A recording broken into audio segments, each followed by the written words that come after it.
Hello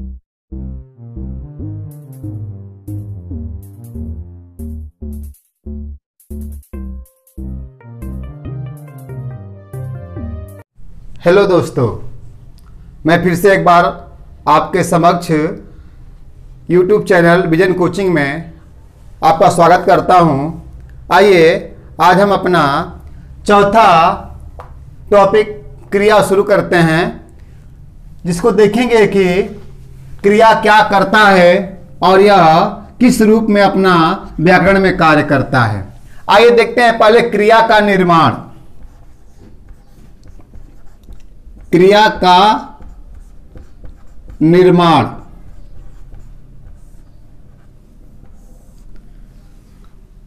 क्रिया का निर्माण कैसे होता है, तो यहां देखेंगे जैसे हमने एक क्रिया लिखा है चलना। चलना अगर क्रिया है तो इसका निर्माण हुआ कैसे है। जैसे एक पौधा लगाते हैं तो पौधा के बीज के अंदर से शाखा फूटती है, पत्तियां निकलते हैं। उसी प्रकार से ये हमारा अगर क्रिया है तो इसको बनाया किससे गया है, ये विशेष ध्यान। अगर हम मूल समझ लेते हैं तो हम अपने आप क्रिया का निर्माण करना शुरू कर देंगे। तो आइए देखते हैं क्रिया का निर्माण। पहले देखते हैं क्रिया की परिभाषा, तब हमको समझ में आएगा कि आखिर क्रिया का निर्माण किससे हुआ है। तो यहां देखेंगे, लिखते हैं कि जिस शब्द से किसी कार्य के करने या होने का बोध हो उसे हम क्रिया कहते हैं।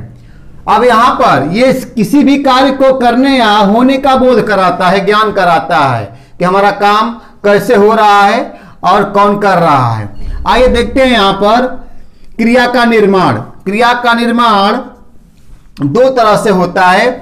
पहला होता है धातु प्लस प्रत्यय से, और दूसरा होता है संज्ञा प्लस प्रत्यय से। आइए देखते हैं कैसे। अब यहां पर देखिए धातु क्या होता है। लिखते हैं कि क्रिया के मूल रूप को धातु कहते हैं। अब यहां पर चल जो है धातु है और क्रिया का मूल भी है, और ना जो है प्रत्यय है। तो जब धातु और प्रत्यय एक साथ मिल जाते हैं वहां पर क्रिया का निर्माण होता है। जब धातु और प्रत्यय एक साथ मिल जाते हैं वहां पर क्रिया का निर्माण होता है। आइए इसको देखते हैं कि यह क्रिया कितने प्रकार की होती है।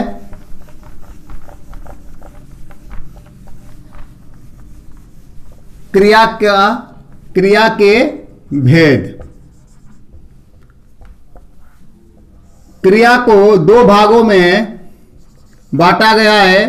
पहला होता है कर्म के आधार पर,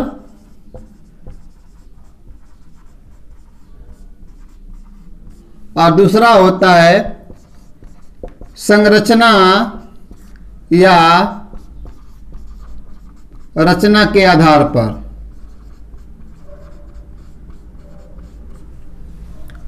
क्रिया के भेद दो होते हैं, कर्म के आधार पर, संरचना या रचना के आधार पर। आइए देखते हैं, या हम प्रयोग के आधार पर भी कर सकते हैं। प्रयोग के आधार पर। आइए पहले देखते हैं कर्म के आधार पर। कर्म के आधार पर क्रिया के दो भेद होते हैं। पहला होता है अकर्मक और दूसरा होता है सकर्मक। अकर्मक देखते हैं। अकर्मक की परिभाषा होती है कि जिस वाक्य में कर्म न हो, यानी बिना कर्म की क्रिया को हम अकर्मक क्रिया कहते हैं, और जिस वाक्य में कर्म होता है उसे हम सकर्मक क्रिया कहते हैं। आइए देखते हैं अकर्मक क्रिया की परिभाषा के साथ साथ उदाहरण भी देखते हैं लिखते हैं कि जिस वाक्य में कर्म नहीं होता है उसे हम अकर्मक क्रिया कहते हैं। जैसे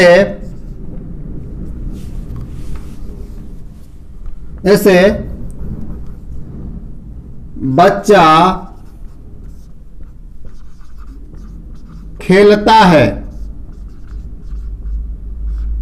जैसे बच्चा खेलता है। अब यहां पर बच्चा खेलता है अकर्मक क्रिया है। अगर लिखता है यहां पे कि बच्चा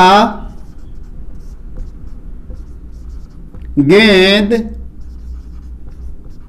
खेलता है। अब दोनों वाक्यों में ये अंतर है कि यहां पर सिर्फ कर्ता और क्रिया है, लेकिन इस वाले वाक्य में बच्चा के रूप में अगर कर्ता है और यहां पर क्रिया है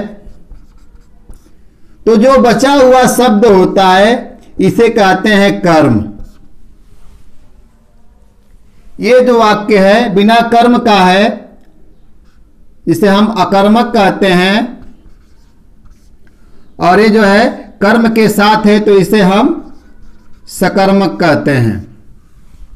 आइए इसे कैसे पहचानेंगे कि अकर्मक है या सकर्मक, इसके लिए हम दो प्रकार के ट्रिक का इस्तेमाल करेंगे। पहला ये देखेंगे कि अकर्मक और सकर्मक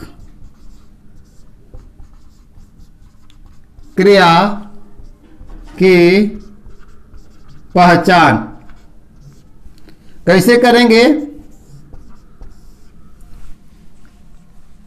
अकर्मक और सकर्मक की पहचान के लिए कर्ता और क्रिया को लेकर, कर्ता प्लस क्रिया को लेकर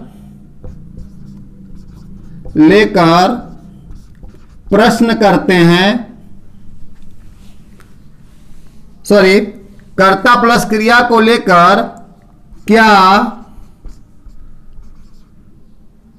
कहां, कैसे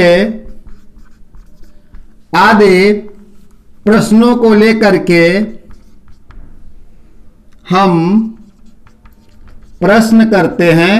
अगर उत्तर मिलता है तो सकर्मक, अगर उत्तर नहीं मिलता है तो अकर्मक। जैसे एग्जांपल देखते हैं, ध्रुव जी विद्यालय जाते हैं। अब हमने आपसे कहा कि कर्ता प्लस क्रिया को लेके प्रश्न करना है, तो कर्ता हमारा ये है। यहां से अगर हम प्रश्न ले लेते हैं, क्वेश्चन है कि ध्रुव जी कहां जाते हैं, ध्रुव जी कहां जाते हैं, तो उत्तर मिलता है विद्यालय। अगर विद्यालय उत्तर मिल गया तो ये हमारा विद्यालय कर्म हो गया और यह वाक्य जो हो गया सकर्मक हो गया। दूसरा लेते हैं, अगर हम सकर्मक देखना चाहते हैं तो यहां से विद्यालय हटा देंगे और लिखेंगे कि ध्रुव जी जाते हैं।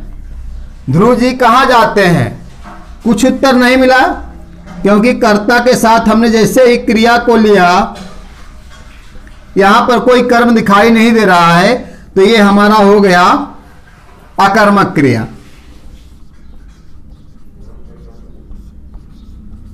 अकर्मक क्रिया हो गया। अब एक चीज और देखते हैं, ये तो था किताब का नियम। अगर हम अब ट्रिक का नियम आजमाते हैं कि कैसे इससे भी जल्दी में पहचान लेंगे, हमें प्रश्न करने की जरूरत ही ना पड़े, सिर्फ हमें देख करके पहचान लें, तो वो वाला ट्रिक देखिए। अगर कोई भी वाक्य लिखा हो, जैसे लिखा हो मोहन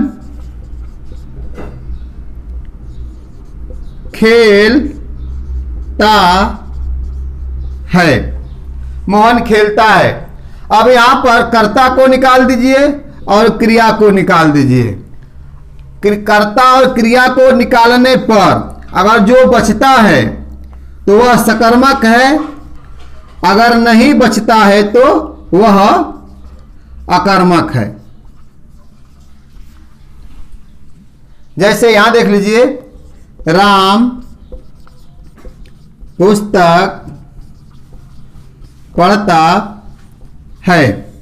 राम को निकाल दीजिए और पढ़ता है निकाल दीजिए। क्या बचा हमारा यहां पर? पुस्तक। तो ये पुस्तक हमारा कर्म हो गया और यह वाक्य जो हो गया हमारा सकर्मक हो गया। इस ट्रिक के माध्यम से आप आसानी पूर्वक अकर्मक और सकर्मक की पहचान 4 से 5 मिनटों में कर सकते हैं। आइए आगे बढ़ते हैं।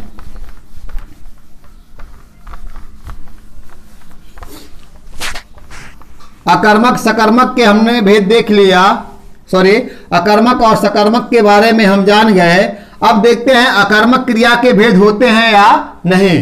तो अगर जिस वाक्य में कर्म नहीं होता है तो उसका भेद भी नहीं होता है, क्योंकि कर्म अगर रहेगा तभी भेद आगे बढ़ेगा। तो अकर्मक यहीं समाप्त हो जाता है। सकर्मक के भेद होते हैं।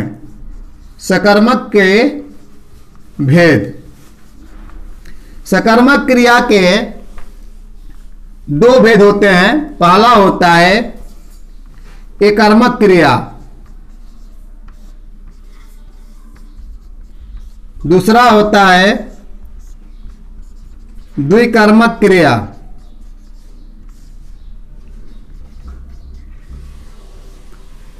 आइए देखते हैं एकर्मक क्रिया क्या होता है।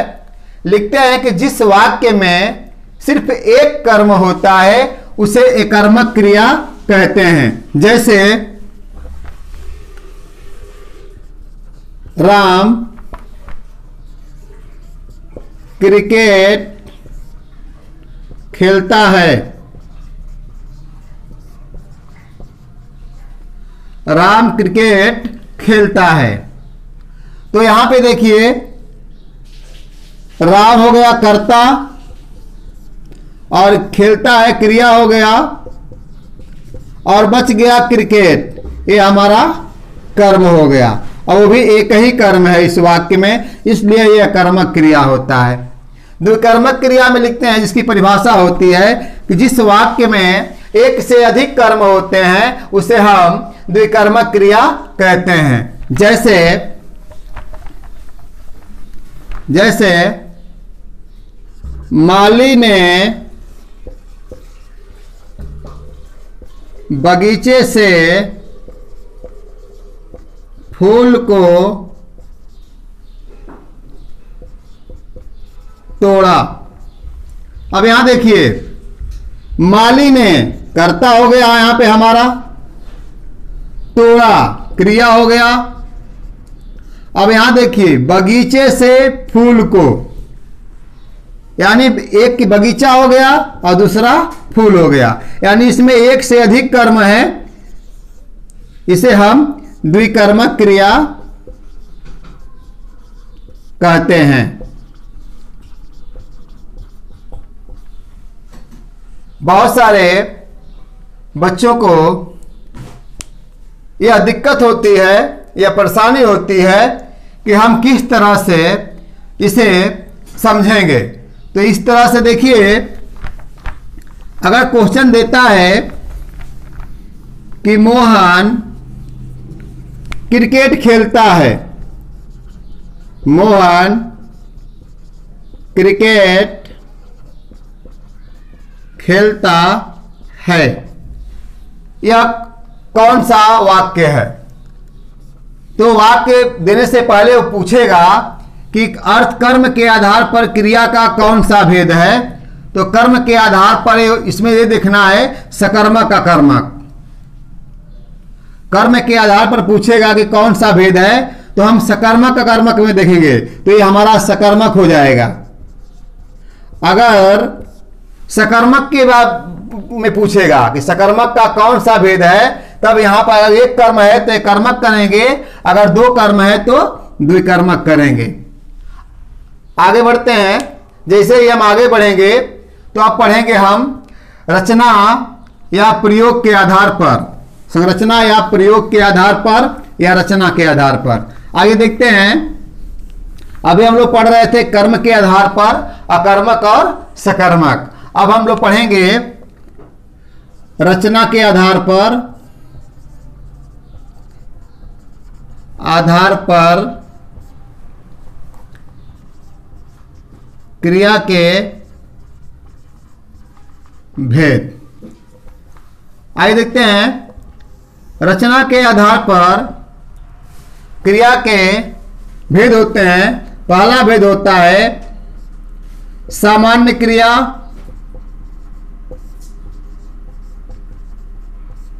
दूसरा होता है संयुक्त क्रिया,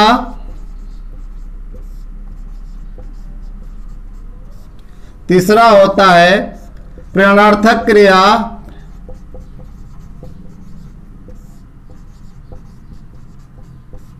चौथा होता है नामधातु क्रिया,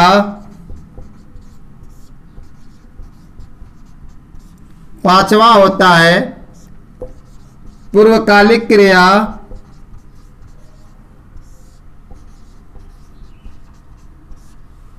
और छठा होता है असमापिका क्रिया,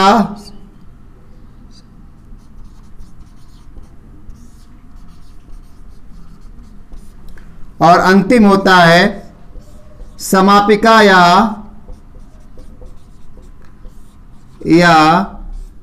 सहायक क्रिया। आइए देखते हैं, पहले पढ़ेंगे सामान्य क्रिया। देखेंगे सामान्य क्रिया होता क्या है। लिखते हैं, जिस वाक्य में सिर्फ एक क्रिया होती है उसे हम सामान्य क्रिया के नाम से जानते हैं। जैसे राम पढ़ो, खेलो, जाओ। संयुक्त क्रिया में देखते हैं, लिखते हैं कि जिस वाक्य में एक से अधिक क्रियाओं का प्रयोग होता है उसे हम संयुक्त क्रिया कहते हैं। जैसे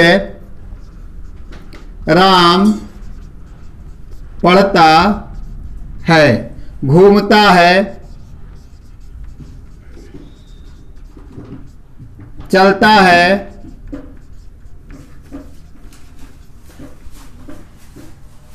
अब आते हैं प्रेरणार्थक क्रिया में।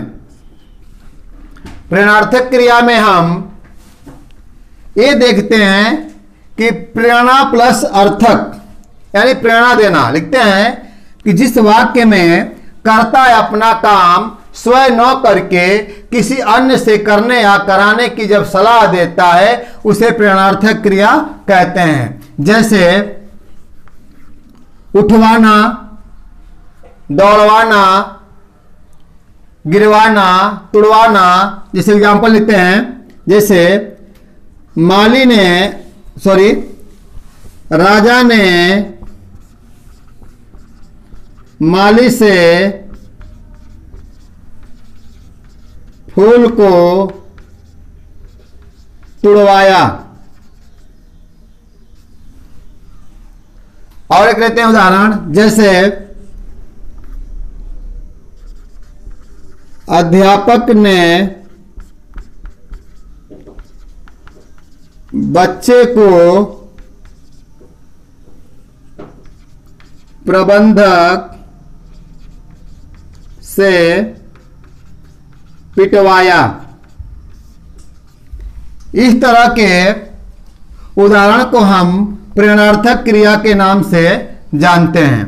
अगला है नाम धातु क्रिया।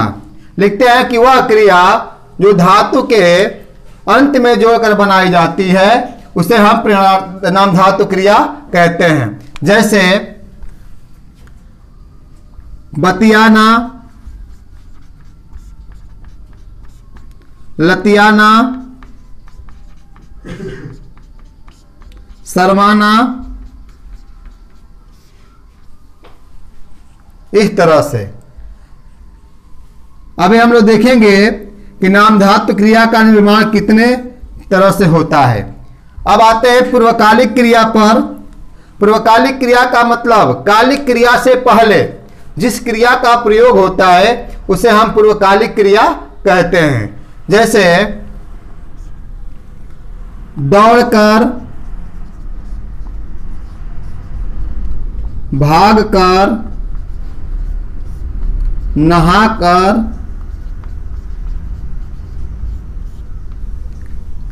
अब आता है असमापिका क्रिया। लिखते हैं कि जिस क्रिया से वाक्य समाप्त नहीं होता है उसे हम असमापिका क्रिया कहते हैं। जैसे राम पढ़ता, राम पढ़ता। और समापिका क्रिया देखते हैं या सहायक क्रिया। लिखते हैं कि वह क्रिया जिससे वाक्य को पूरी तरह से पूर्णता प्रदान कर दे उसे हम समापिका या सहायक क्रिया कहते हैं। जैसे राम पढ़ता है। अब यहां देखिए, है जो है सहायक क्रिया होती है, इससे वाक्य जो होता है पूरी तरह से पूर्ण हो जाता है। और पढ़ता जो है असमापिका क्रिया होता है, जिससे वाक्य पूरी तरह से पूर्ण नहीं होता है। आइए देखते हैं थोड़ा सा नाम धातु क्रिया किस तरह से बनाई जाती है, नाम धातु क्रिया का निर्माण कैसे होता है।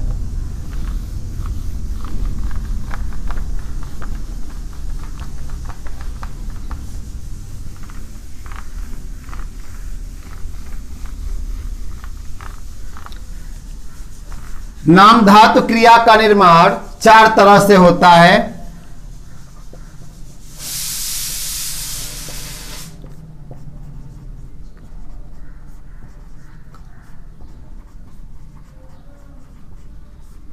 आइए देखते हैं। पहला होता है संज्ञा से, दूसरा होता है सर्वनाम से, तीसरा होता है विशेषण से और चौथा होता है क्रिया से। आइए पहले देखते हैं इससे, संज्ञा से। जैसे लात से लतियाना, बात से बतियाना, सर्वनाम से देखते हैं अपना से अपनापन, विशेषण देखते हैं शर्म से शर्माना, नर्म से नर्म से नरमाना। क्रिया से देखते हैं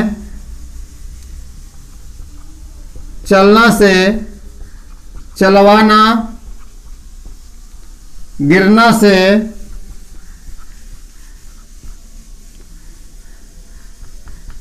गिरवाना।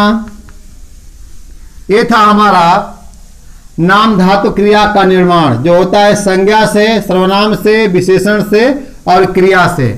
आइए कुछ और देखते हैं इसका निर्माण। कुछ निर्माण जो होता है संकेत से होता है।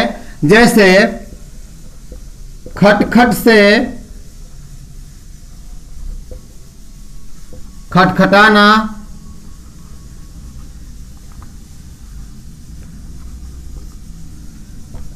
हिनहिन से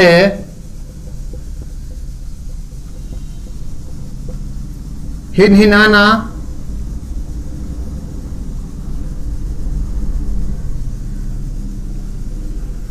झंझन से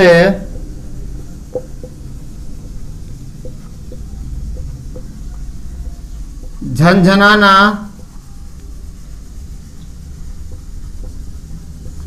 ये होता है। यह अध्याय आपको कैसा लगा, आप अपनी राय कमेंट में अवश्य दें और शेयर करें। धन्यवाद।